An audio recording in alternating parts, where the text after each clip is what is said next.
Hello, কে আপনি? এটা তুহিনের phone না? আমি তো নাম জানি না। ফোনটা যার তার অ্যাক্সিডেন্ট হয়েছে। হ্যাঁ,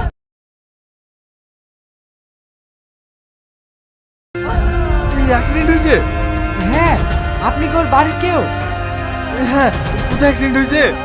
কেউ তো ডান্স কলেজের সামনে, মাথাটা অনেক ফেটে গেছে, রক্ত থামানো যাচ্ছে না। আপনি তাড়াতাড়ি আসুন। হ্যাঁ, আমি ডিউটির পাশেই আছি, এক্ষুনি আসছি। হে বন্ধুরা, কেমন আছো সবাই? আশা করি সবাই ভালো আছে আর নতুন নতুন নাটক দেখছো। যারা এখন অজানা মায়া নাটকটি দেখোনি তারা অবশ্যই নাটকটি দেখে এসো। এটি মনের মতো টিভি চ্যানেলে আপলোড হয়েছে, তোমরা অবশ্যই গিয়ে দেখে এসো। এবং কাদের কাদের এই নাটকটি খুবই ভালো লেগেছে তারা অবশ্যই কমেন্ট করে জানাবে এবং ভিডিওটিকে একটি লাইক করবে। তো অজানা মায়ার দ্বিতীয় পার্ট কবে আসতে পারে এস্টিমেট আমি একটা ক্যালকুলেশন বলবো তোমাদের, এবং এই নাটকটি নিয়ে একটু রিভিউ করব। সো বন্ধুরা, চলো ভিডিওটা শুরু করা যাক। তো প্রথমে যে ঘটনাটা শুরু হয়েছিল, এখানে দেখা যায় যে একটি বাস আসে বাস স্টপে, সেখানে আগুন দাঁড়িয়ে থাকে এবং বাসের জানলাতে বসে থাকে তুহিনা। তাকে দেখতে পেয়ে সাইকেল নিয়ে ছুটে যায় এবং তাকে ফলো করার চেষ্টা করে, কিন্তু তাকে আর খুঁজে পায় না। সে যেহেতু সাইকেলে ছিল আর ও বাসে ছিল, সেটা সম্ভব না।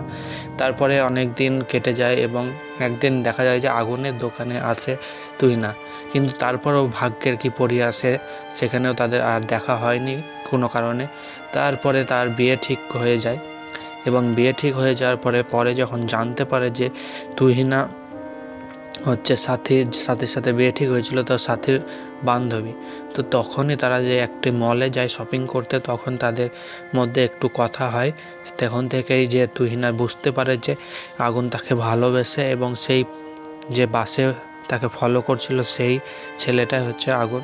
তো তারপরে একটু ঘটনাটা এগায়, তোমরা দেখে নেবে একটু ভিডিওটি অবশ্যই। তারপরে আমি এখানে শেষ সিনের দিকে চলে আসি।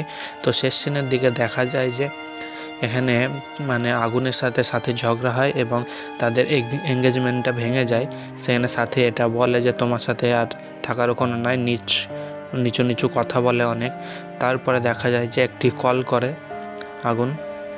কল করার পর কলটি একটি অজানা ব্যক্তি ওঠায়, তো রিসিভ করে এবং তাকে জিজ্ঞেস করা হয় যে তুহিনা কোথায়, এবং সেই ব্যক্তিটি জবাব দেয় যে তুহিনা বা যাকে ফোন করেছেন তার অ্যাক্সিডেন্ট হয়েছে এবং ঠিকানাটা বলে।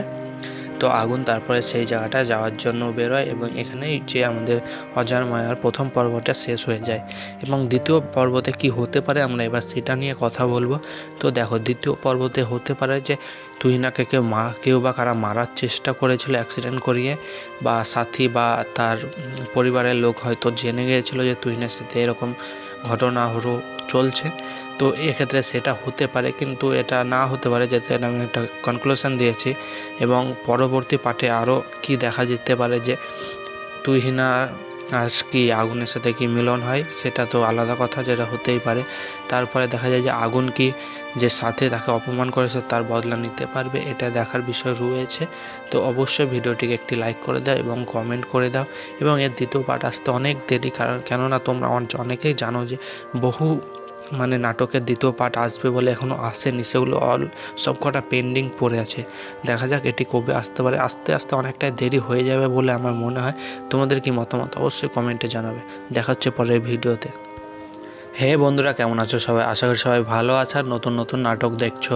যারা এখন অজানা মায়া নাটকটি দেখোনি তারা অবশ্যই নাটকটি দেখে এসো। এটি মনের মতো টিভি চ্যানেলে আপলোড হয়েছে, তোমরা অবশ্যই গিয়ে দেখে এসো। এবং কাদের কাদের এই নাটকটি খুবই ভালো লেগেছে তারা অবশ্যই কমেন্ট করে জানাবে এবং ভিডিওটিকে একটি লাইক করবে। তো অজানা মায়ার দ্বিতীয় পার্ট কবে আসতে পারে এস্টিমেট আমি একটা ক্যালকুলেশন বলবো তোমাদের, এবং এই নাটকটি নিয়ে একটু রিভিউ করব। সো বন্ধুরা, চলো ভিডিওটা শুরু করা যাক। তো প্রথমে যে ঘটনাটা শুরু হয়েছিল, এখানে দেখা যায় যে একটি বাস আসে বাস স্টপে, সেখানে আগুন দাঁড়িয়ে থাকে এবং বাসের জানলাতে বসে থাকে তুহিনা। তাকে দেখতে পেয়ে সাইকেল নিয়ে ছুটে যায় এবং তাকে ফলো করার চেষ্টা করে, কিন্তু তাকে আর খুঁজে পায় না। সে যেহেতু সাইকেলে ছিল আর ও বাসে ছিল, সেটা সম্ভব না। তারপরে অনেক দিন কেটে যায় এবং একদিন দেখা যায় যে আগুনের দোকানে আসে তুহিনা, কিন্তু তারপরেও ভাগ্যের কি পরিয়ে আসে, সেখানেও তাদের আর দেখা হয়নি কোনো কারণে। তারপরে তার বিয়ে ঠিক হয়ে যায় এবং বিয়ে ঠিক হয়ে যাওয়ার পরে যখন জানতে পারে যে তুহিনা হচ্ছে সাথীর সাথে বিয়ে ঠিক হয়েছিল, তো সাথীর বান্ধবী। তো তখনই তারা যে একটি মলে যায়